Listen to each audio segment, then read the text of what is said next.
Hi guys, and welcome to another video. Now today we're going to be looking at batteries. Yes, batteries, the part of a phone that most of us forget about until you see the prompt battery low on your screen.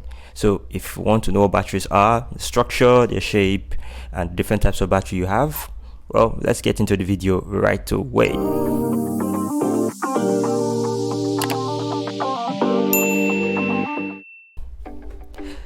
Now, a battery is what powers a phone. Simply put, a battery is the primary power source of a smartphone. Straight up, it's easy as that.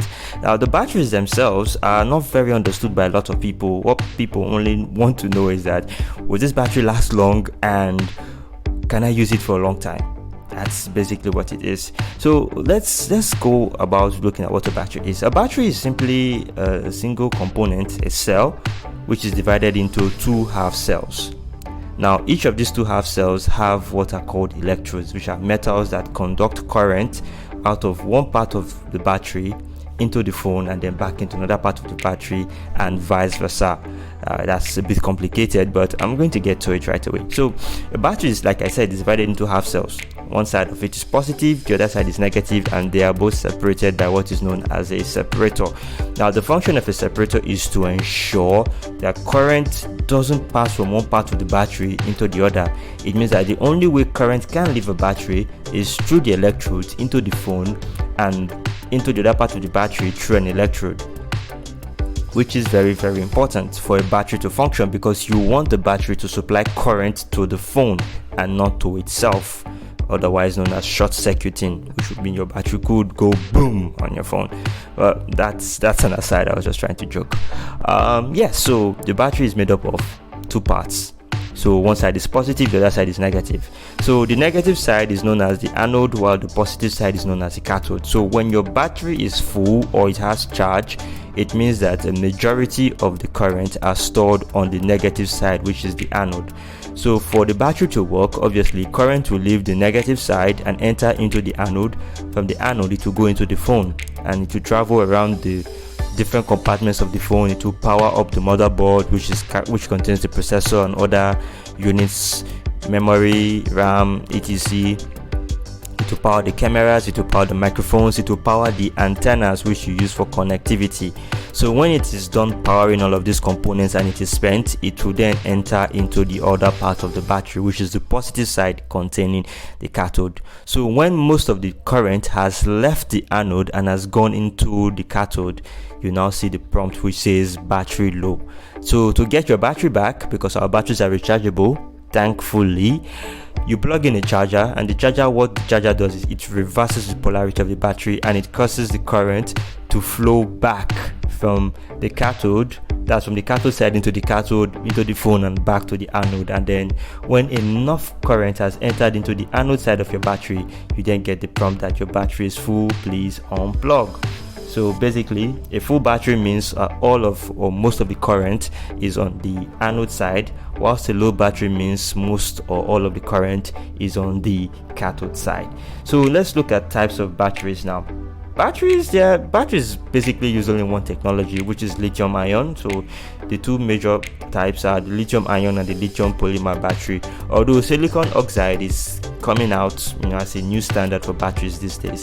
To understand batteries better, let's look at what materials make up the anode and the cathode.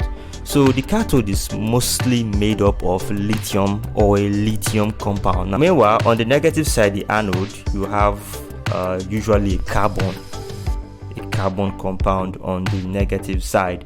So basically, what a silicon oxide battery is that it replaces the carbon or the graphite anode with a silicon based anode. Now this is done because silicon can store current more than carbon or more than graphite. So which means if you have a silicon anode there, what happens is that the battery tends to store more charge. So which means that you can go from as high as a 5,000 milliamp hour battery, well, we're going to talk about battery capacity anyway, all the way up to a 7,000, 8,000, because silicon has the capacity to store more and more current. So moving on from that, we're going to talk about battery capacity. So yes, our batteries are rated in what is known as milliamp hours per hour. So milliamp hour per hour refers to how much current in milliamperes that a unit or hardware can consume in 1 hour.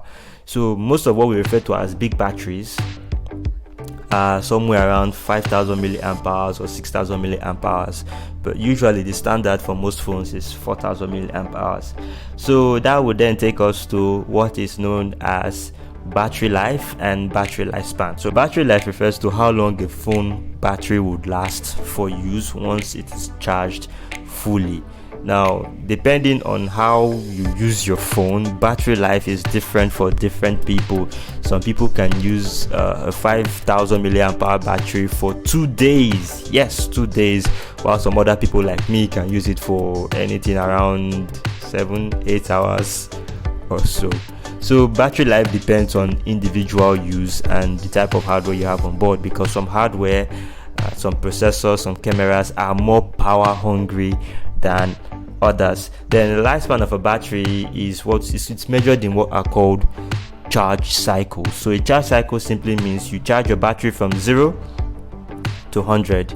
So if you run the battery down from 100 back to 0, you have completed 1 charge cycles. Now most batteries have a lifespan of 500 charge cycles. So it depends on how fast you use it. Are you the type that can charge your battery from 0 to 100 and run it back down more than 3 or 4 times in a day? You've used 4 charge cycles in that day, you are left with around 496. So if you continue on that trend, your battery is going to drain very quick. But if you're that type of person that charges your phone once in a day, once in 2 days, you tend to see that you have a battery lifespan of around a year, 7 months, 2 years if you're very careful with how you use your battery. So that's it. I think I've spent enough time on this video. I hope it was educative. I hope it was entertaining. I hope you laughed at my dry jokes. All right. If you have any comments, please leave them in the comment section. I also have a lot of articles which I've written on this. I'm going to link them in the description as well.